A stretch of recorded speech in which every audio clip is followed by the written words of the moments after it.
Hey everybody, welcome back to another video, and today is a full review of Nasomatto's Absinth. Now this one opens up a little bit green, a little bit herbal, a little bit kind of odd smelling, and for me I think it probably uses the note of wormwood, which I own, pure wormwood oil, and it's a very interesting, unique smell that I can't really describe properly, but it's green, it's herbal, it's woody, it's unusual, it's just very strange smelling. And I actually tested it by putting a little bit of wormwood oil on my hand and then absinthe on the other hand, and just to try and gauge if that is what I was smelling, and I feel like it is, and they changed at the same rate and they disappeared at the same time as well. So you get this wormwood note that in the opening, like I say, is green, herbal, woody, kind of unusual, quite unique.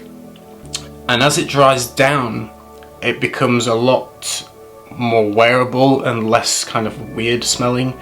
It gets a lot smoother. There is an increase in the sweetness where it's not just wormwood. There's an added sweetness in here which makes it really nice and kind of cozy and just really pleasant in the air. The sillage is quite nice, and to me the sweetness feels a little bit, to describe the profile of the sweetness, it doesn't smell like vanilla to me or anything like that. It smells like the sweetness that you get from certain resins like labdanum. That's what it reminds me of. If you kind of picture the sweetness a little bit of something like the Erdodesium Arcane from the resins in there, you get a hint of that kind of same sweetness in this one, mixed with this absinthe note. And I'm not sure if it's my imagination, but at certain points I get a hint of something like Cashmeran, and it does have a musty kind of effect to the fragrance, and I feel maybe there's just a pinch of Cashmeran, but that's a guess. That's just me thinking I'm smelling it in there, but it's not a huge amount. It's a small little kind of element to the fragrance to me. The wormwood note is the main thing with this as it dries down, with this resin-like sweetness that you would smell from something like labdanum.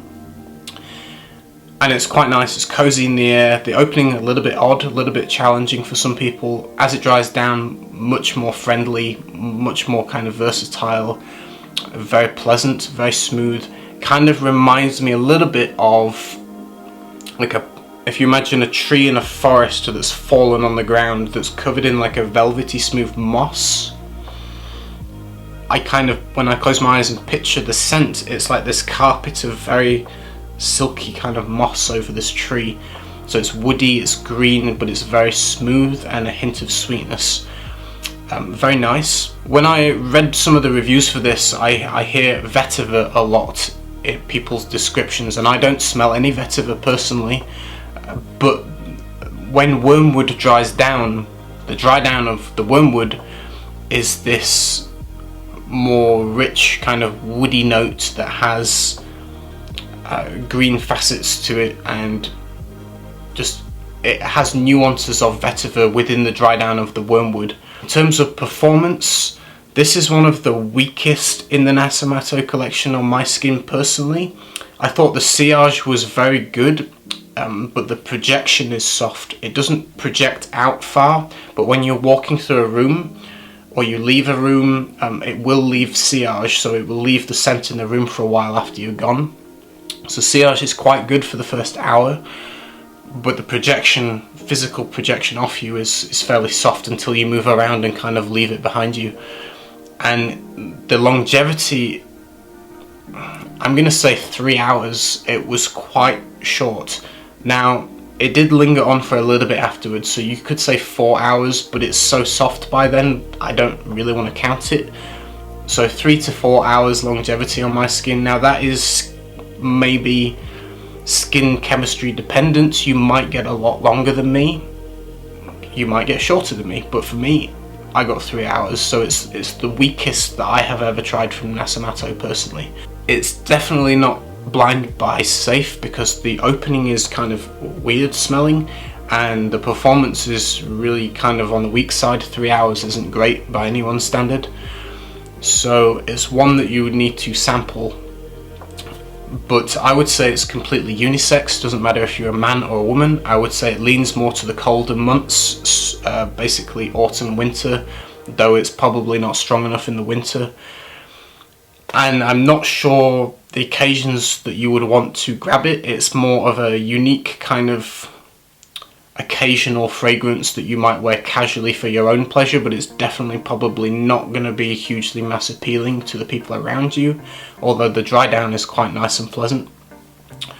But it's not one that you're going to reach for all that often. I can't imagine it being too many people's signature scents personally, but maybe, you know, it's just what floats your boat. For me, I think the dry down is nice. Opening is a little bit unique, different, and it's worth getting a sample of, and maybe it lasts better on your skin, but that's kind of my take on it. It's interesting, I think it's fairly pleasant, but it's not one that I would personally spend my money on. It's a little bit expensive for what I'm getting and for how long it lasts. For me, I wouldn't want to spend £125 on that personally, but if you can get it at a discount, you know, maybe you'll enjoy it. Hope you enjoyed the video, and I'll see you again in the next one. Take care, everybody. Bye.